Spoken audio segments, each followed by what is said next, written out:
Joining us now from Jerusalem is the Deputy Mayor, Fleur Hassan Nahoum. Deputy Mayor, thank you for joining us. It's been a pretty horrific weekend. Have we gotten to the bottom of how this was possible intelligence-wise? I think that the whole country is still wondering and in shock and in trauma how this could have happened. We don't understand it. We have a border with Gaza. We left Gaza in 2005. There's no occupation. And we really don't understand how a secure border with Israel's technology and Israel's very experienced army, how this could have happened, how they could have come in, gone in people's homes, killed babies in their beds, kidnapped old women. It's incomprehensible. And we're still waking up and hoping it's a nightmare. Who is to blame for this in terms of the intelligence that was not picked up? I really can't tell you. I'm not privy to the type of intelligence information. But what I can tell you is that once we get the situation under control and once we can return the hostages, then there will definitely be inquiries and investigations as to how this happened and how this should never happen again. Deputy Mayor, what do you think happens next? Do you think that this escalates? I know there's questions about an involvement from Iran, which is not 100% verified yet.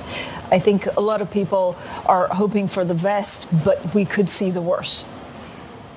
Look, first of all, the U.S. is sending troops already to the region, which is a message to Iran saying you get involved and we'll get involved. And so that's encouraging for us.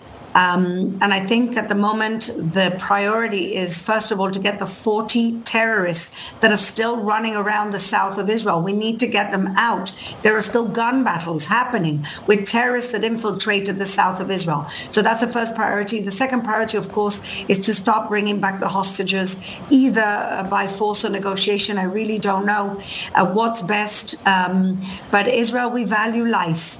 And every life is important here. And we have to do our utmost to return the innocents. We have to, understand that these terrorists came in to kill innocents. There's never been a situation, there's never been a higher toll of citizen deaths than what we've seen in the last 48 hours in the history of the state of Israel. Normally, combatants are the majority of the killed, and there's collateral damage. In this case, it's been completely the opposite. Deputy Mayor, there's also a growing number of international airlines that are suspending flights to Israel. What does that mean for Jerusalem? Well, I'm dealing with the tourists that are stuck here at the moment. We had a big Christian festival last week. We've had Jewish high holidays. There are many tourists that are stuck in Jerusalem that are trying to get home. So that's our first priority. Then, of course, it's the people canceling flights. We can't blame them for canceling flights. And it's also the returning Israelis. We need to get Israelis back home. Many of them are essential personnel who were on holiday, and they're trying to get back home.